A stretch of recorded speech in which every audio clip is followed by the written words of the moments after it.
Rachel, alors du coup, nous, on aimerait que, à ton tour, tu puisses te présenter. Qui est Rachel? Comment elle est rentrée dans le milieu du cinéma? Est-ce qu'elle a fait une formation? Voilà, donc si tu peux nous raconter un peu ton parcours.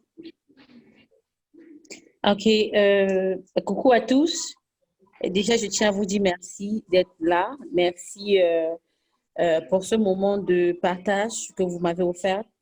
Et je m'excuse pour la dernière fois parce que c'était pas vraiment, c'était indépendamment de ma volonté, c'était un problème de connexion. Donc, je suis ravie que ce soit vous soyez là, en fait, je suis ravie en tout cas. Donc, merci déjà pour ce moment. Moi, je m'appelle Rachel Contieux, donc j'utilise mon vrai nom pour ma carrière. Rachel Contieux, je suis camerounaise, bamileke, d'ethnie bamileke, plus précisément du département de Bafang, voilà, dans le petit village Fondjomonquet. Je ne sais pas s'il y a parmi vous qui connaît le village Fondjomonquet, donc je sors de là. Et je suis une jeune maman célibataire une jeune maman d'une petite fille de presque 8 ans, célibataire déjà. Et j'habite Douala, voilà, au Katchine, donc bon, oui. Donc, c'est ce que je peux dire sur moi pour le moment. Ouais. D'accord. Et du coup, est-ce que tu es passée par une formation en tant qu'actrice ou est-ce que tu as fait des études de cinéma en tant que productrice parce que tu es aussi actrice et productrice? Ouais. Bon, je dirais une chose, hein, le cinéma camerounais évolue avec le temps, mais malheureusement, sans que le milieu soit structuré. Donc, du coup, on n'a pas une école à proprement dit. Certes, on dit qu'il y a une école à Konsamba, mais qui n'est pas connue de tous. Donc, aujourd'hui, tous les cinéastes camerounais qui sont là, surtout du côté d'actorat, sont des gens qui ont appris sur le terrain. Voilà. Mhm. Ce sont des personnes qui ont appris sur le terrain. Des techniciens sont sortis des écoles, mais des acteurs, généralement, c'est sur le terrain. Et les acteurs, de temps en temps, bénéficient des masterclass offertes par certains festivals, par exemple. Mais en ce qui me concerne, j'ai commencé le cinéma en 2007 et c'est une passion, c'est quelque chose qui est en moi depuis toute petite, car même à l'école, je faisais du théâtre, j'interprétais dans la soirée. La semaine culturelle à l'école était vraiment ma période, quoi. Donc maintenant, je me suis retrouvée dans le cinéma en 2007 à travers le casting lancé par Ebenezer Kapombia pour la deuxième saison de Foyer polygamique. Et lors du casting, j'ai été tellement spontanée que moi-même, ça m'a surprise. J'ai dit, waouh! Donc, c'est comme ça que j'ai fait mon premier pas dans le cinéma. Et depuis lors, je n'ai pas fait d'école d'actorat. J'ai pas fait d'école de production, j'ai pas fait d'école, bref, je n'ai pas fait d'école. Donc, de 2007 jusqu'à aujourd'hui, parce que depuis 2014 déjà, que je me consacre entièrement, euh, bref, que je fais du cinéma un métier à temps plein depuis 2014. Donc, je peux dire quoi? Je m'auto-forme. Je ne sais pas si c'est un talent inné en moi, parce que je me rends compte que dans ce métier, j'ai la capacité de toucher à plusieurs métiers du cinéma. Par exemple, en 2015, j'ai réalisé mon premier long métrage qui a été écrit par moi, pour moi d'amour, et que j'ai produit d'ailleurs. Donc, je dirais, et actuellement, je suis encore en train d'écrire, j'ai des scénarios qui sont même presque prêts déjà. Et je dirais que je me suis formée au fil du temps. Donc, au fil du temps, je me suis formée, j'ai appris sur le terrain. Bon, je peux pas, peut-être, je dirais une autodidacte. Bon, peut-être je dirais ça. Donc, voilà. D'accord. Ok, d'accord. Ben, une très bonne autodidacte, je trouve, pour ma part. Merci. Euh, Alors du coup, Martin, on va débuter par les questions, donc les premières questions. Donc ce que je te propose, c'est de te donner la parole par rapport à ces premières questions. Ok, merci. J'ai deux questions que je vais poser en premier. Et si on a le temps, je pourrais en poser d'autres après. D'accord. Euh, Madame Rachel, Monsieur Martin. vous êtes une femme euh, que je dirais vraiment droit dans ses bottes à première vue. Et on sait que vous faites partie de la crème des acteurs camerounais. Merci.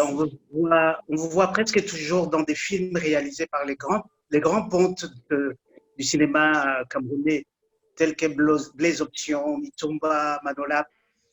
Et ma question est celle-ci.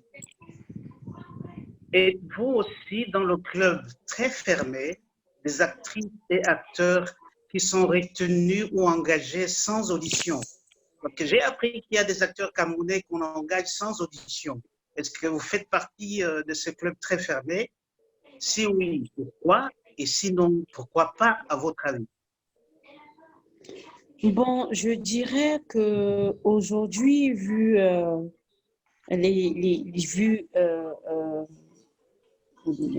le nombre de temps que j'ai eu à passer dans le cinéma, vu aussi la qualité de mon travail pour ce métier, je dirais oui, je fais partie des acteurs qu'on n'auditionne plus.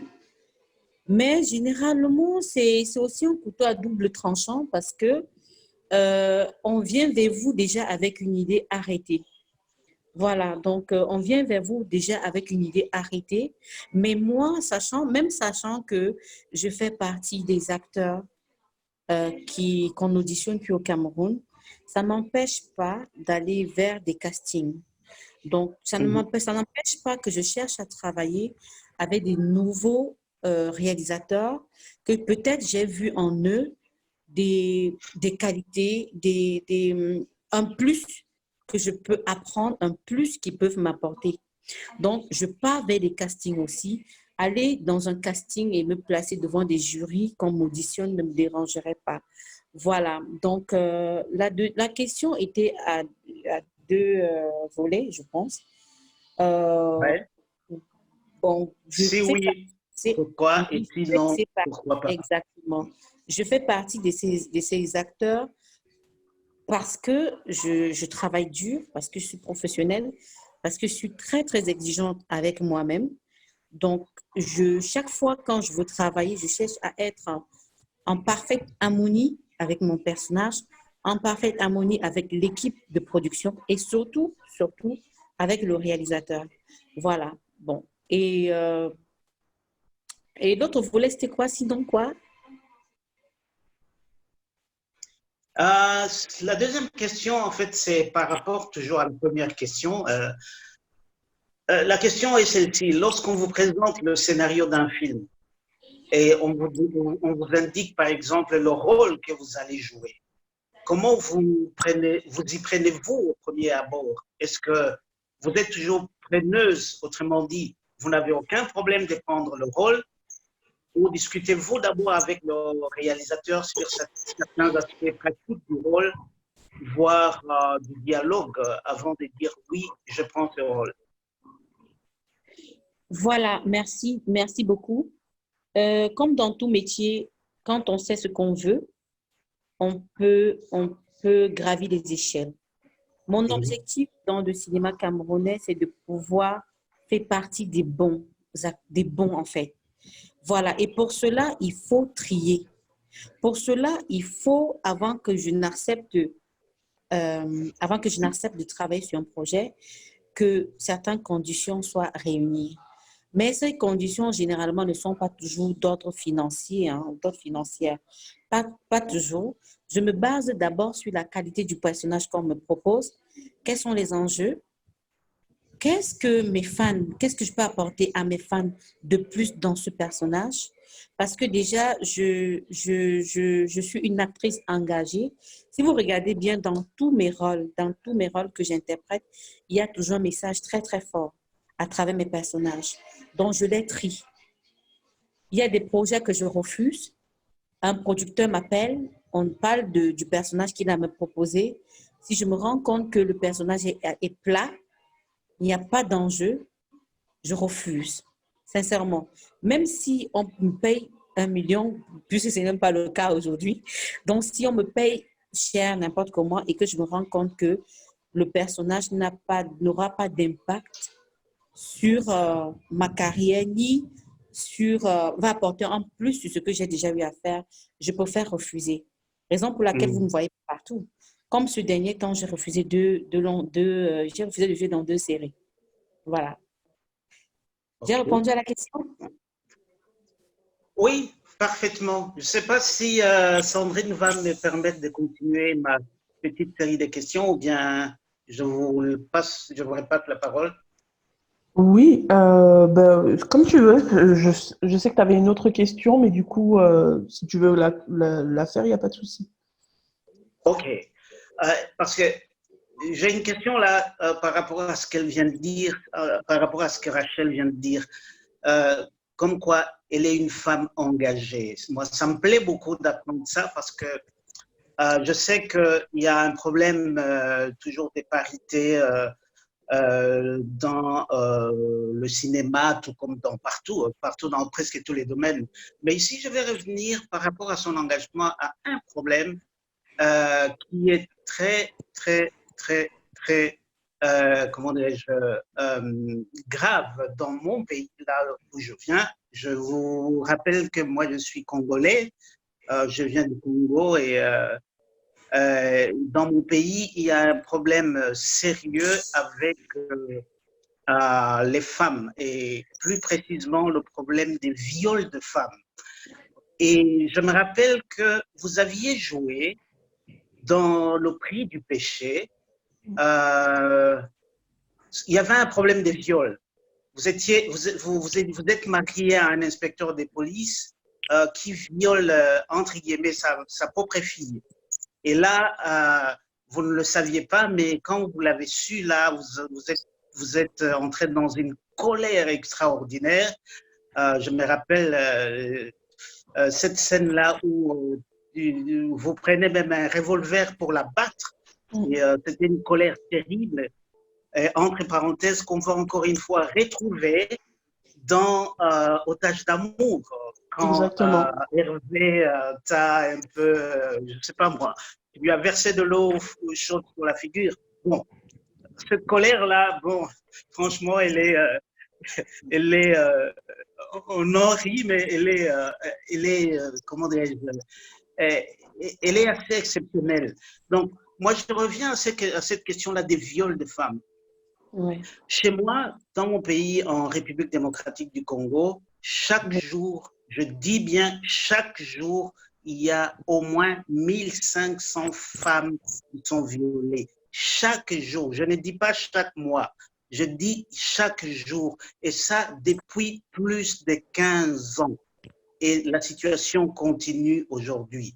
Alors, vous, en tant que femme engagée, qu'est-ce que vous pouvez nous dire par rapport à ce grand problème qu'est le viol des femmes? Parce que c'est un problème finalement qui est à la fois social, mais aussi à la fois, c'est à la fois social, mais à la fois, comment dirais-je, psychologique, parce que j'ai connu des femmes violées dans mon pays qui ont perdu pratiquement leur sens d'être une femme. Alors, quelle est votre opinion là-dessus? Voilà, je me ferais un grand plaisir d'incarner un personnage où la femme est dans cette situation. D'ailleurs, ça fait partie de mes projets parce que c'est un sujet qui me touche énormément. Des femmes qui se font violer et dans leur ménage, des femmes qui se font abuser par des membres de la famille, des adolescents et tout. Si vous avez bien regardé, vous avez bien compris, vous aurez compris pourquoi j'avais accepté de jouer Marguerite dans Le Prix du péché. C'est ce côté-là qui m'avait poussé à accepter. Parce que je me dis, la femme, quel qu'en soit le degré d'amour qu'elle a pour son homme, et qu'elle a un enfant qui est violé par ce monsieur, elle doit réagir. Elle doit réagir. Absolument. C'est-à-dire, quitte à, en fait, en ce moment même, le mariage n'a même plus raison d'être. Oui. Le mariage n'a plus raison d'être. On ne parlera plus de mariage. Parce qu'un homme qui abuse d'une femme, c'est un homme qui est prêt, qui est capable de tout. Oui. Et moi, mon opinion là-dessus, c'est quoi? Ce sera à travers un film que je vais... Bon, j'ai vraiment des scénarios poignants qui parlent des sujets au fur et à mesure. Donc là, maintenant, vous m'inspirez parce que vous me poussez même d'ailleurs à m'y mettre et écrire rapidement et faire un long métrage là-dessus. Parce que je me dis, une femme qui a été violée doit réagir. Elle ne doit plus se taire. Ce n'est pas une honte quand tu as violé. C'est un abus extrême pour ta personne, psychologiquement parlant, physiquement parlant. C'est-à-dire, à un moment donné, c'est comme si on avait même pris ton âme. La femme doit réagir. Moi, je suis très, très radicale là-dessus. Sérieusement, je suis radicale. Et si un jour, je peux participer à un mouvement qui peut permettre qu'on apporte des sanctions, quand je parle de sanctions, pas que dans des sanctions qui peuvent aller jusqu'à des prisons fermes, hein. Oui, contre des hommes qui font cela, franchement, j'aurais gagné. Je serais très, très ravie. Voilà. Donc, c'est un truc que je condamne. Et rassurez-vous, vous allez voir Rachel un jour dans la peau d'une femme violée. Et et en ce moment, j'ose espérer que des femmes pourront s'inspirer de ce personnage pour réagir et que la société aussi puisse comprendre que c'est un phénomène très, très grave. Voilà. Donc, ma collègue, vous allez voir ma collègue dans ce long métrage, ça, je vous le promets. Super. Encore une fois. Super. Okay. Juste une petite ajoute là par rapport à ça. Je pense que je pourrais te donner une documentation par rapport aux viols qui sont organisés chez moi. Ça peut vous inspirer énormément. Voilà. Donc, merci beaucoup. Merci vraiment. Martin, est-ce que on est en contact dans les réseaux sociaux? Sur WhatsApp, oui. On est en contact sur WhatsApp? Ouais. Mais je ne sais pas. On s'y prend, s'il te plaît. Vraiment, je souhaiterais entrer en possession de ces documents. Si tu peux me l'envoyer par PDF ou bien par fichier Word, j'en serais ravie. Ah ben super. Peut-être on peut collaborer, Martin. Allô, Martin? Oui, je t'écoute, Rachel. On peut collaborer là-dessus, sur l'écriture? Absolument. Absolument. Voilà. Wow. Absolument. Le Congo et le Cameroun qui collaborent, ça c'est génial ça. Merci. Merci. Ça va faire... Oui, c'est vrai. C'est très bien. On en parlera. Super. Voilà. Du coup, on va continuer sur la suite des questions. Alors, justement, on va encore rester sur le côté un peu dramatique.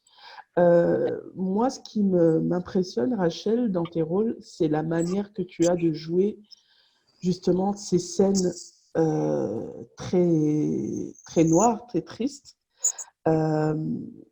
comme si en fait tu l'avais vécu. Donc du coup, je voulais savoir les scènes où justement tu pleures. La scène où tu as appris le viol par ton mari, ou la scène quand tu as appris Roland, il est parti engrosser une autre femme. Comment tu t'exerces justement à cette mise en scène? Voilà, merci Sandrine. Comme je dirais à la base, comme j'ai dit depuis le départ, je suis une autodidacte. Et quand je prends un personnage, généralement, si je n'ai pas compris le personnage, je ne vais pas jouer. Donc, quand je comprends un personnage, je cherche à m'en accaparer. Donc, je travaille, je m'exerce sur ce personnage. Je cherche à comprendre le fondement, le comment et le pourquoi de certains types de comportements de ce personnage. C'est-à-dire quoi? La motivation. Surtout d'abord la motivation du personnage. Parce que imaginez un peu, regardez un peu dans Le Prix du péché. Pour une femme intègre, pour une femme aimante, pour une femme qui aime son foyer, son mari, ses enfants, qui, à un moment donné, se dit, ma famille est sacrée, et se rend compte que son mari, qu'elle croyait être son mari, qu'elle croyait être quelqu'un de bien, est un monstre. Voilà. Donc, quand elle découvre cela, le fait qu'au départ, elle idolâtrait tellement son mari, elle voyait son mari comme un ange, et quand elle découvre son côté démon, vous voyez un peu, la motive, donc c'est-à-dire, elle est choquée au plus profond d'elle. Maintenant, quand je comprends donc ça, je me mets à la place de cette dame. Donc, du coup, je cherche à vivre ce personnage. Moi, je vais au-delà de l'incarnation. Je ne sais pas si ça va se dire, en incarnation, c'est ça? Incarné.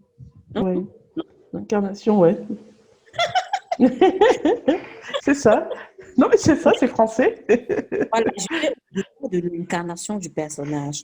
Je vis mon personnage.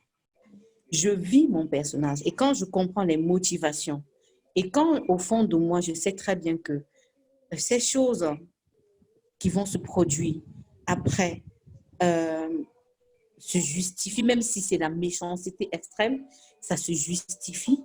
Si ça peut impacter positivement les gens, tant mieux. Du coup, je vais à fond.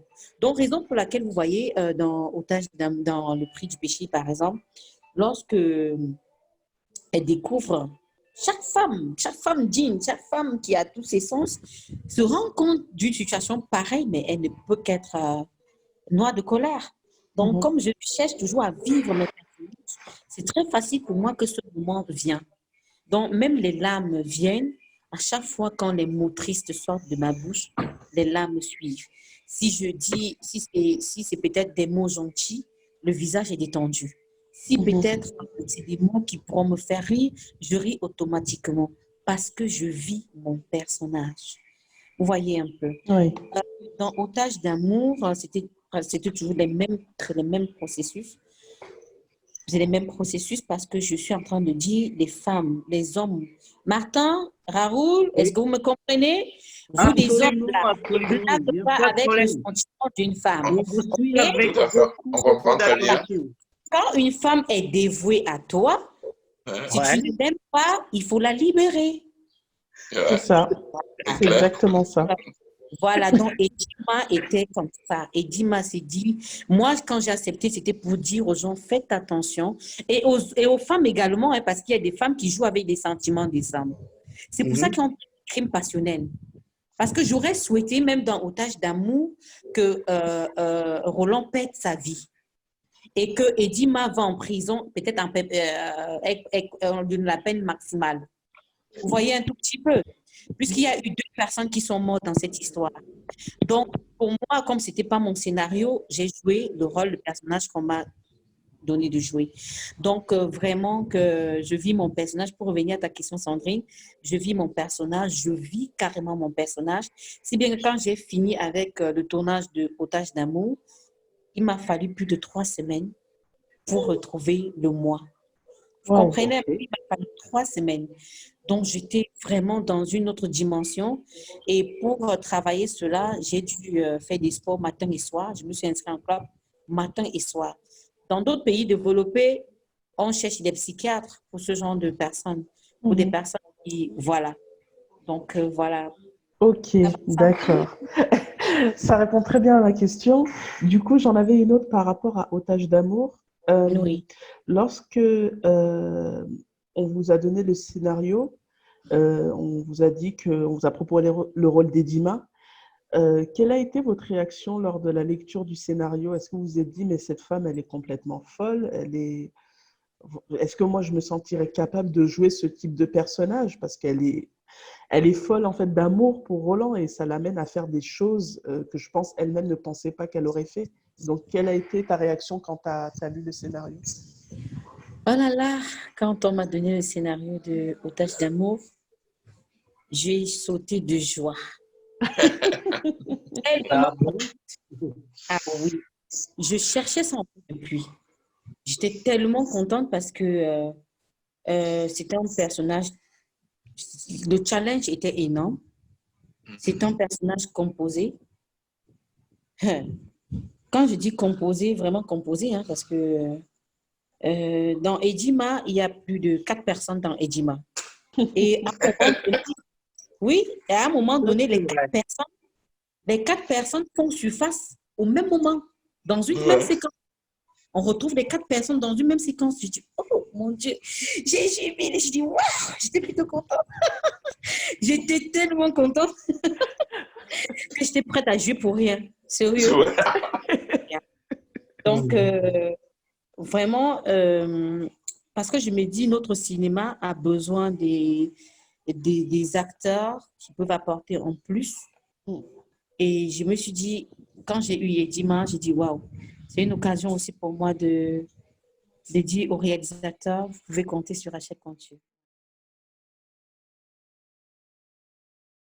Otage d'amour, il y a justement une scène où vous alliez, enfin vous avez défiguré Roland, et du coup, la scène où vous avez défiguré Roland avec de l'eau chaude. Oui. Du coup, quand vous saviez que vous alliez faire ça, quelle a été votre réaction? Est-ce que vous appréhendez un peu cette scène ou... Non. Non. Non. Honnêtement, c'est bien fait pour lui. C'était même trop gentil. Hein. Voilà. Le scénariste a été même très gentil avec Roland. Ouais. Parce que la fin d'Otage d'amour, pour moi, encourage le gigolotisme. Je ne sais pas si je peux dire ça comme ça. Donc, j'ai assez jeune d'être gigolo. La fin. C'est ça que je dis, j'aurais souhaité qu'on pousse encore le bouchon très loin. Oh là là! Mais parce que quand vous voyez un jeune comme un jeune qui convoite carrément les matériels d'une jeune femme, prête à tout, à la séduire pour avoir, c'est un rusé. C'est un petit démon, celui-là. Il a des qualités, il a des potentiels. Il oublie carrément. Il se met dans une vie de débauche. Parce qu'un homme qui fait ça, excusez-moi, hein, nous sommes des Kamites. En Afrique, l'homme encore là a des... On voit l'homme comme... Quand on voit l'homme, on voit les muscles, on voit la testostérone, on voit un protecteur, on voit en fait, on chauffe quoi. On voit un chef. Chaque homme est chef dans sa famille. Chaque homme est chef dans sa maison, quoi. Donc, du coup, quand on voit un homme qui est prêt à se rabaisser, à donner son corps pour avoir du matériel, c'est pas notre culture. C'est pas ça notre culture. C'est pour ça que je disais, c'est pour ça que je suis allée à fond. Hein. J'ai dit, là où j'ai même botté ses fesses, j'ai même tapé avec la mamie, là, c'était pas prévu dans le scénario. Oui, j'ai fait. Voilà. Mais là, c'est un peu ça. Tu reviens avec cette colère ici en dehors du film. Pardon? Tu reviens avec cette colère en dehors du film. Ouais, excusez-moi, quand on parle des sujets. Non, mais écoute, de toute façon, j'avais une sous-question par rapport à ça. Parce que c'est quand vous aviez appris que vous alliez défigurer Hervé, quelle avait été votre réaction? Est-ce que la même que vous aviez réagi avec la même colère comme vous le faites maintenant ou quoi? Non, quand j'ai découvert, là, j'étais hors scène. Hein. Donc, je n'étais pas en colère. C'est quand je suis arrivée dans la scène que la colère s'est mise en place. Parce que, étant dans la scène, j'étais déjà Edima. Et étant déjà Edima, je voyais ce que Roland m'a fait à Edima. J'ai dit, mais non, le gars ne va pas s'en sortir comme ça. Donc, donc du coup, bon, excusez-moi, quand je dis je suis une actrice engagée, je n'aime pas, c'est-à-dire, il y a beaucoup de choses dans notre société, n'est-ce pas, que je pense que le cinéma peut corriger. Le comportement a beaucoup... C'est-à-dire, le comportement s'est dégradé. Et ça va de mal en pire. C'est pour ça que chaque fois quand je vais aborder ces sujets, je vais aborder ces sujets avec fermeté. Oui, avec fermeté. Sincèrement, excusez-moi si du coup je change de visage, hein. Parce que là, quand je pense un instant que un jeune qui est à l'université, qui a des diplômes, qui a sa santé, qui est bien physiquement, qui peut rêver grand, qui peut construire son pays, parce que à chaque fois quand un citoyen travaille, c'est pour apporter un plus à son pays. Mais au lieu de faire ça, il choisit plutôt la facilité, au point de supporter les meurtres, au point de supporter. Donc, franchement, là, Eddie m'a été dans son élément. Hein. Il m'a dit, bon, alors si le gars va payer, parce que... Oui, parce qu'on a pu le remarquer aussi, parce que je ne sais pas si tout le monde a vu l'ensemble de la saison 3, il y a eu un moment de making-of où on voit la scène où tu Donc, je ne veux apprends. pas trop de détails. Hein. Alors, il y a une scène où quand tu apprends que Roland est parti voir ailleurs, à un moment, tu serres Roland, tu le prends par la chemise, et même Hervé, en making-of, te dit Rachel, tu serres trop. Là, tu me fais un peu mal. Il y a un passage comme ça. Donc, on sent que, effectivement, tu es très engagé. Oui, oui, quand je vais à fond. Hein. Le Quand je vais pauvre à Roland. fond, le gars dit, mais là, je pardon. Je dis, oh, joue, c'est comment? Donc, il voit même Alors, dans les embrassades. Bon, ce qui fait ouais. que c'est un Alors, peu ça, c'est ça l'actorat. ouais. L'actorat,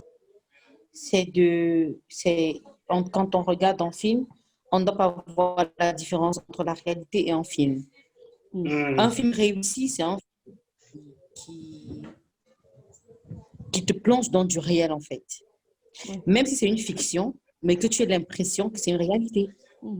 Donc, le jeu d'acteur est capital pour chaque projet. Ouais, tout à fait. Bien sûr. On peut avoir un mauvais scénario et on a de bons acteurs et on fait un bon film.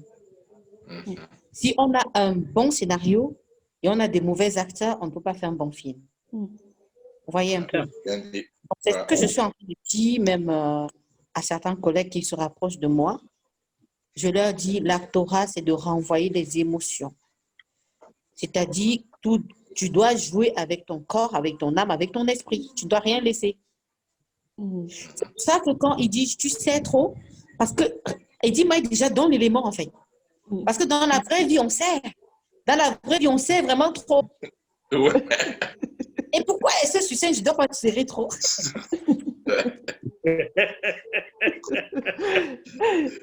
Justement, comme tu as dit, après ce genre de scène, il y a les embrassades. Alors, parlons justement de ces femmes, de ce côté embrassade. Les scènes de baiser avec celui qui joue Roland, donc Hervé, est-ce que ça t'a paru compliqué? Est-ce que c'était difficile? Bon, non. Déjà, donc, quand j'ai lu le scénario,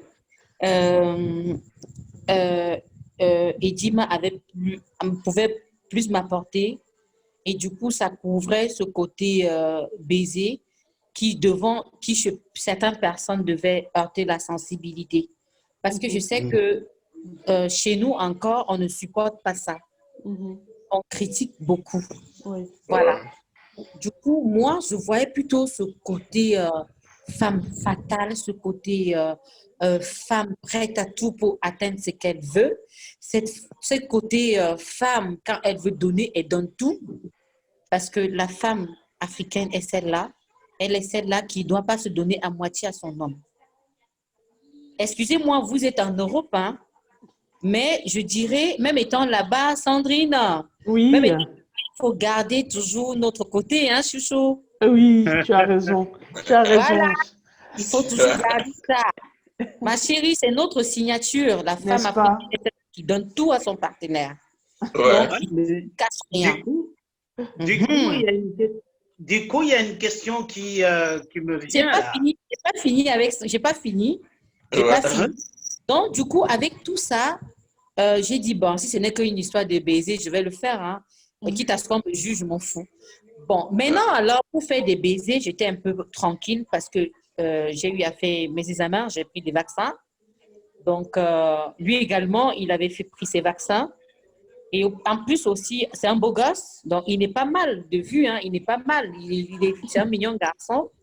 Et c'est vrai, c'est pas mon style d'homme non plus, hein, c'est pas mon style d'homme. Et voilà, du coup, on est allé à fond, mais les sentiments n'étaient pas engagés. Oh là là. Sérieux. Au moins, c'est clair. Voilà. Mais du coup, me vient cette question aussi. Quel a été alors, par rapport à ça, quel a été pour vous le plus bon partenaire masculin avec qui vous avez eu plaisir à jouer? Ah oui, excellente question. Ça, c'est une très bonne question que j'avais d'ailleurs, donc du coup, c'est bien. Ah, Rachel a bugué. Ça lâche encore. J'espère que non. Ça lâche. Ouais. Alors, Je crois que c'est les questions comme ça qui font lâcher. Hein. ouais, Oh, tu couperas ça au montage. possible. Je lui ai envoyé un message. Ça, c'est pas Rachel qui se connecte. Il y a Marie qui lève la main. Je crois qu'elle veut poser une question, probablement. Marie, si tu veux poser une question, envoie-moi un message.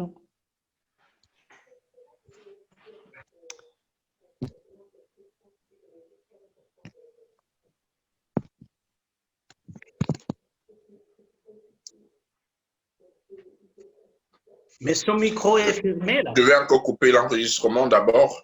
Ouais. Oui. Je mets une pause. Donc, ça il y a plus beaucoup de questions. Ça va. Oh, ok, ma grande. Alors, du coup, il y avait une question que Martin avait qui, du coup, était la mienne aussi. C'était Ouais. savoir quel a été ton plus bon partenaire masculin. Ouais. Donc, Le plus bon partenaire masculin en acteur avec qui… mon plus bon partenaire masculin en acteur. Roger Bry, Hervé, En jeu d'acteur ou bien en film? avec la personne avec qui tu as pris le plus de plaisir à jouer. Voilà, c'était dans la guerre des biens avec Jean de Dieu Thionébé. Ah, j'ai une question à propos là. Pardon? J'aurais une question à propos de la guerre de biens là. D'accord. Ça va, Sandrine? Oui, J'ai oui. répondu. Oui, tu as répondu, effectivement, oui. Ouais. Super. Ah, d'accord. Donc, du coup, tu avais rejoué avec lui dans Le Prix du Péché, c'est ça? Non, Jean de Dieu Thionébé, c'est Ah Manola. non, j'ai confondu, oui, oui, Parce que effectivement. c'était lui mon partenaire dans la guerre des biens. Ouais. Et dans la guerre des biens, il incarnait un homme exemplaire, Mhm. voilà, vis-à-vis de sa femme, qui a Ouais. été rejeté par la famille, par sa famille, parce qu'un enfant te part. Du coup, il était dans la peau du personnage. C'est un excellent acteur aussi, M. Jean de Dieu, à qui déjà je dis mes félicitations pour son apport dans le cinéma camerounais. Donc, du coup, il était dans son personnage et ça facilitait le feeling. Donc, c'est le couple que j'ai ressenti le plus. Bref, il y avait plus d'alchimie entre lui et moi sur scène. D'accord, Ouais. ok. Du coup, Ouais, Martin, je te laissais poser ta sous-question. Oui, oui, c'est justement en rapport avec ce film-là, La guerre de biens. Et justement, Rachel joue le rôle de Edwige. Et Manolap s'appelle Tafak, je crois, si mes souvenirs sont Exactement. Voilà.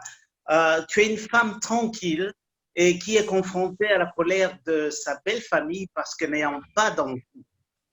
Pour une femme engagée, là aussi, c'est quelque chose de très important. Hein. On t'a pas vu beaucoup en colère dans ce film-là, c'est vrai, pour une fois, mais on a vu une femme soumise qui aime son mari et même sa belle famille, mais soucieuse de sortir de cette bouillabaisse de femme stérile.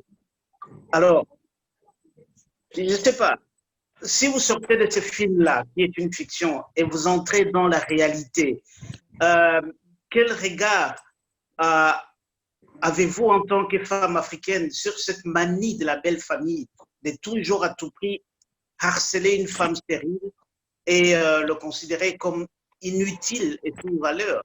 Je parle ici à une femme engagée que vous êtes. à la femme Voilà, engagée que vous êtes. d'accord. Donc, mon point de vue là-dessus, je dirais, c'est une situation qui doit changer. Ça doit vraiment changer parce que la stérilité dans la famille africaine, généralement, est toujours attribuée à la femme. Ouais, Mais on oublie que dans 50% des cas, c'est aussi chez l'homme.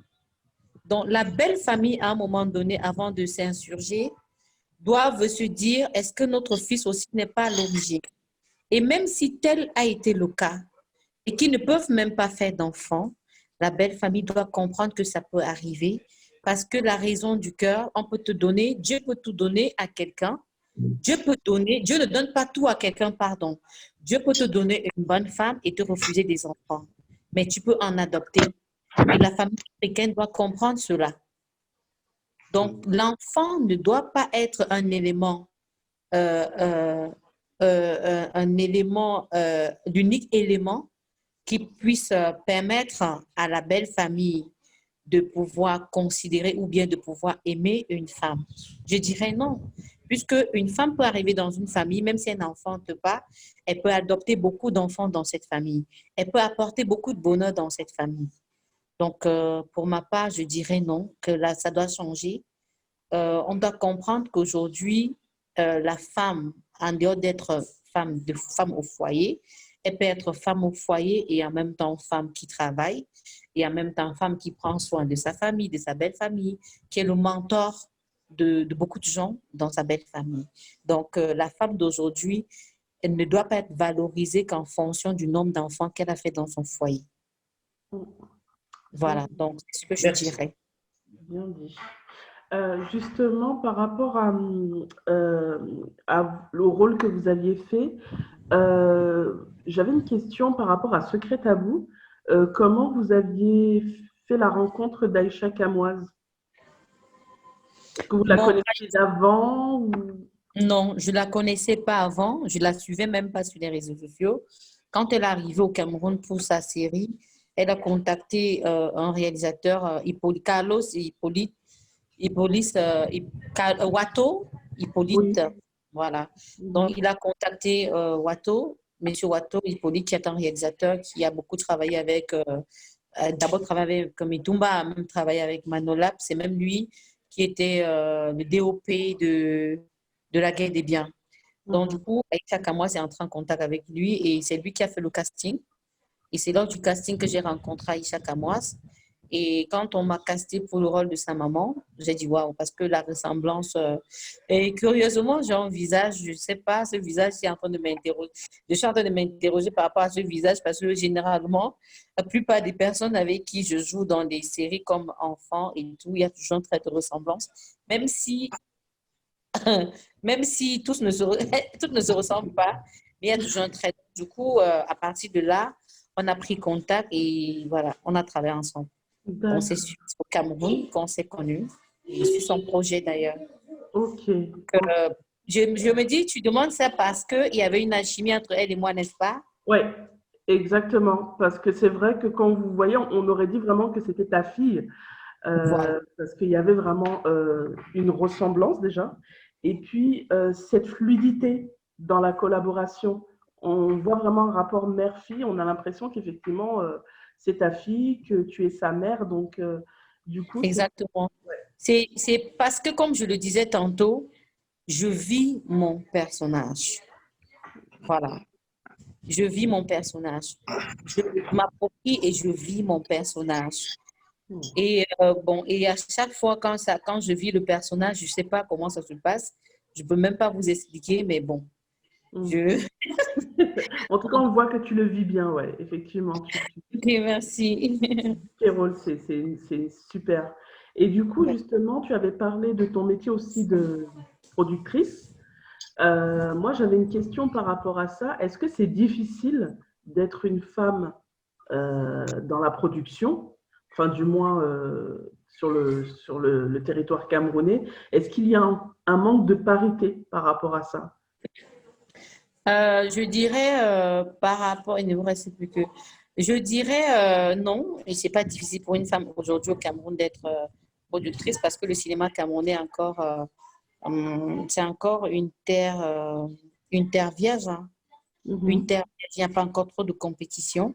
Donc, du coup, ce qui est difficile actuellement, c'est le financement. Oui. Donc, si une femme a des financements, je pense qu'elle peut faire des merveilles parce qu'il n'y a pas vraiment beaucoup de producteurs. Donc, il n'y a pas encore de champ de bataille. Vous voyez un peu? Donc, chacun peut faire sa part de gâteau s'il y avait des financements. Et moi, quand j'ai côtoyé la production en 2015 avec mon film Tourment d'amour, j'ai compris que si j'avais suffisamment de moyens, ce film pouvait traverser la frontière parce que la thématique était très, très bonne, au point où ce film a été au Festival des écrans noirs. Donc, voilà, le plus dur aujourd'hui, c'est le financement. Vous allez voir, il y a beaucoup de jeunes productrices qui sont en train d'entrer en scène. Chelsea Suzy, On a Flavie également. oui, aujourd'hui Marcel Koueché, Muriel Blanche. Vous voyez, il y a beaucoup de femmes qui sont en train de prendre possession de la production camerounaise.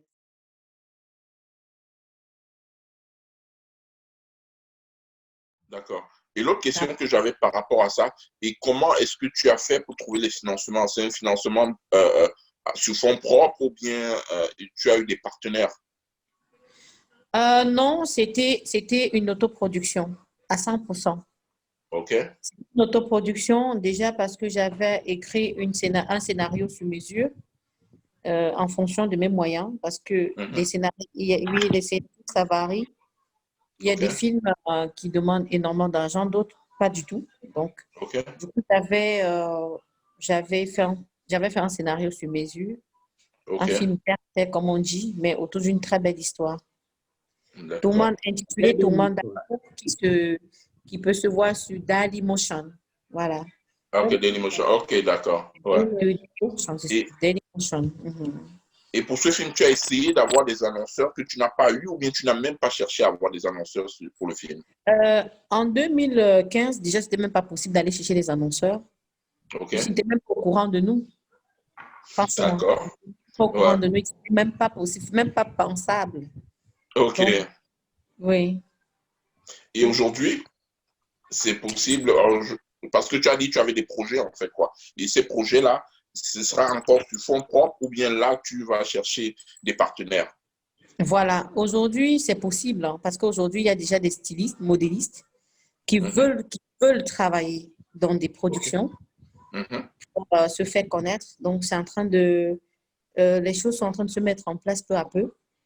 Et avec mon prochain long métrage qui sera intitulé Sous feu.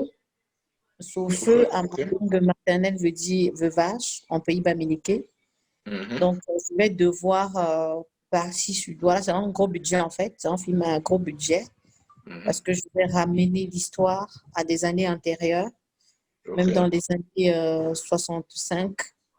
Donc, comment ça se passait chez nous et aussi interpeller la jeunesse d'aujourd'hui à la tradition, de ne pas tourner le dos à la tradition parce que chaque peuple a sa façon de croire en Dieu.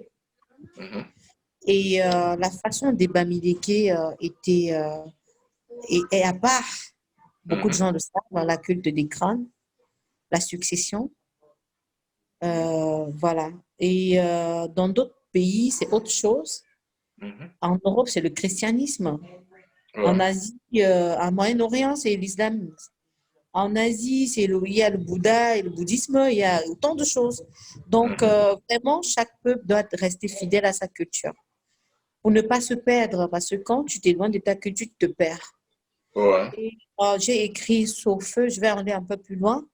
J'ai écrit Sur feu parce que jeune maman de mon état et célibataire, ma fille a été très malade.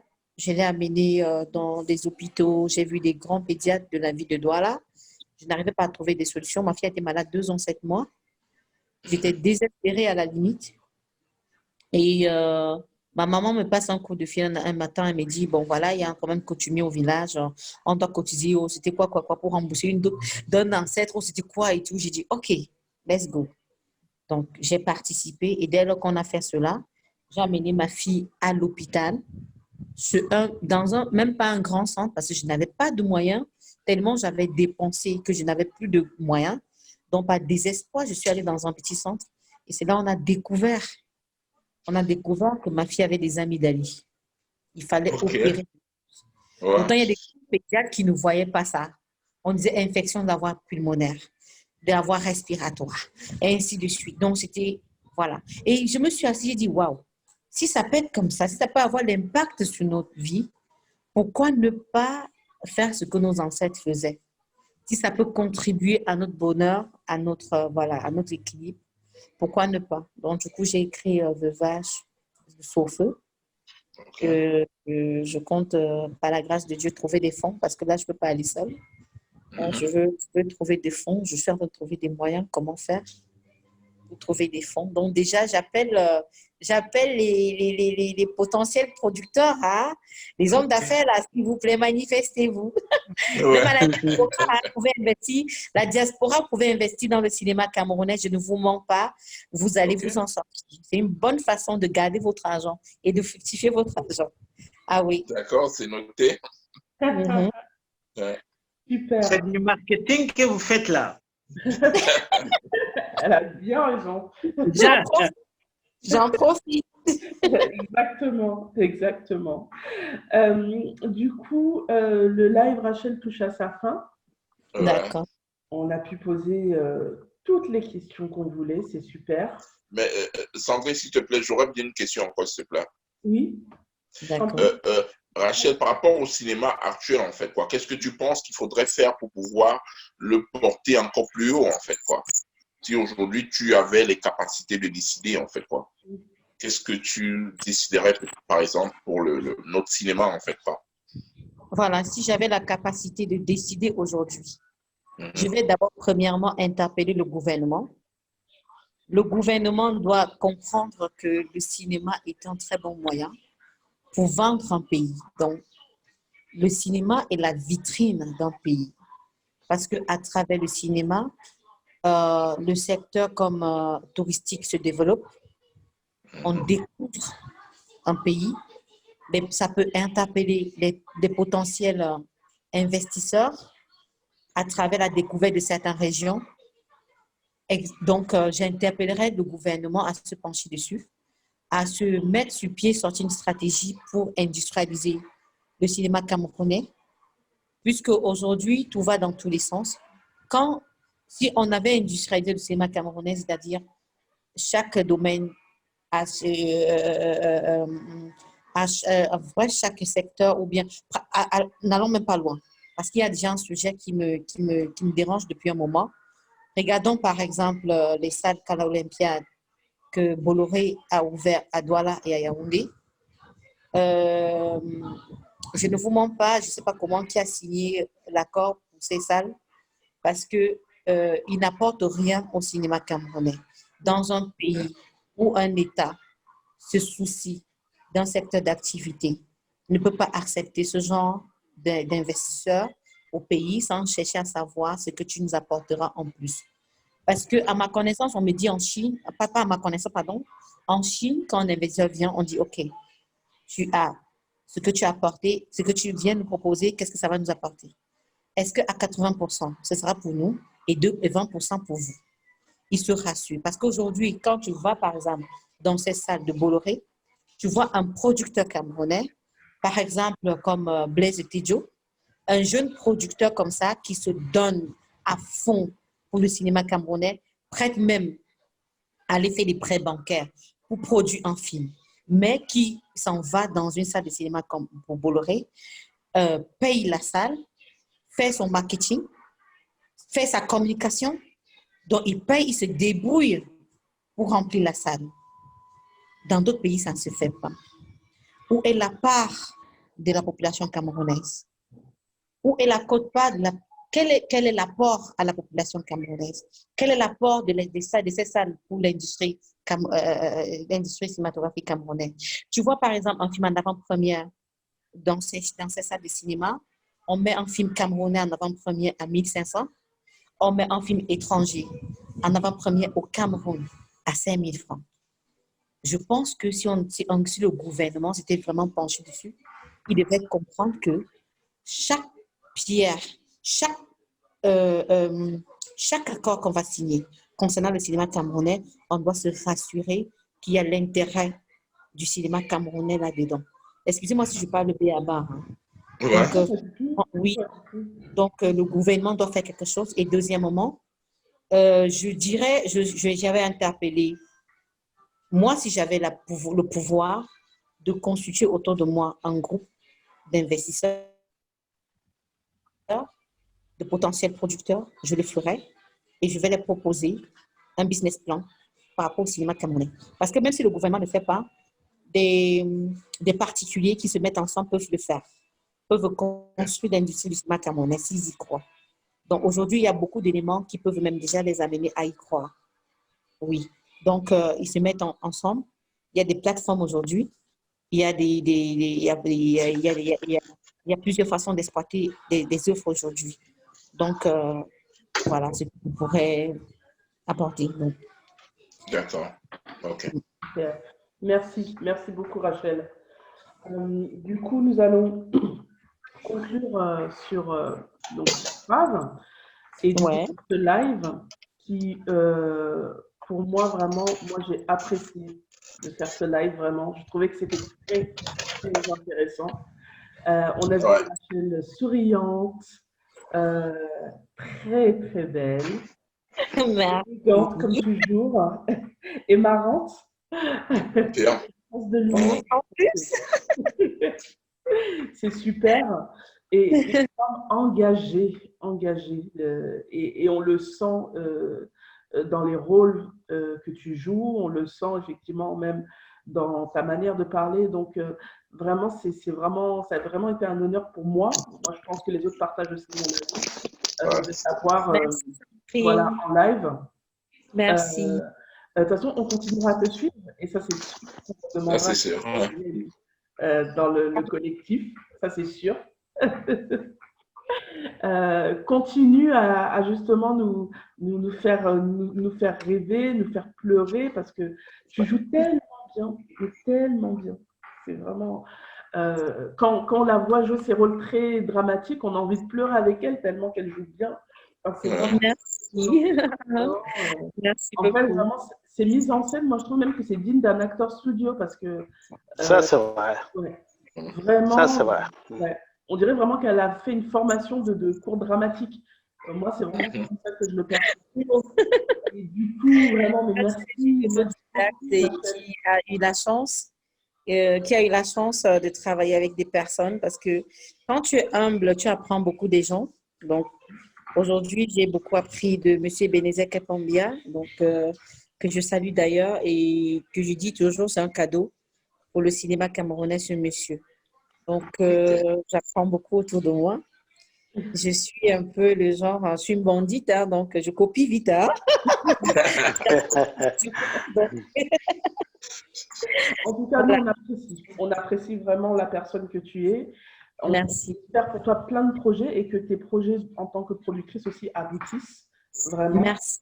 Donc, du coup, tu nous as donné quelque chose à regarder. Je pense que moi, pour ma part, je vais pouvoir savoir ce que je vais faire de mon week-end. Donc, du coup, ça, c'est... Ok. Ça, c'est sûrement, je vais chercher le film pour le regarder. Ouais. Pareil. Merci infiniment, Rachel. Merci beaucoup. Merci en tout cas. C'était un plaisir d'être avec vous. Merci, Martin. Okay. Mais Martin, oui. Je t'attends inbox. Oui, il n'y a pas de problème. D'accord. Sans problème. OK. Super. À plus. OK. Au revoir. Bonne soirée. Ça va encore. À bientôt. À bientôt. Ciao. À bientôt. À bientôt. Ciao. À bientôt. Ciao. Ciao.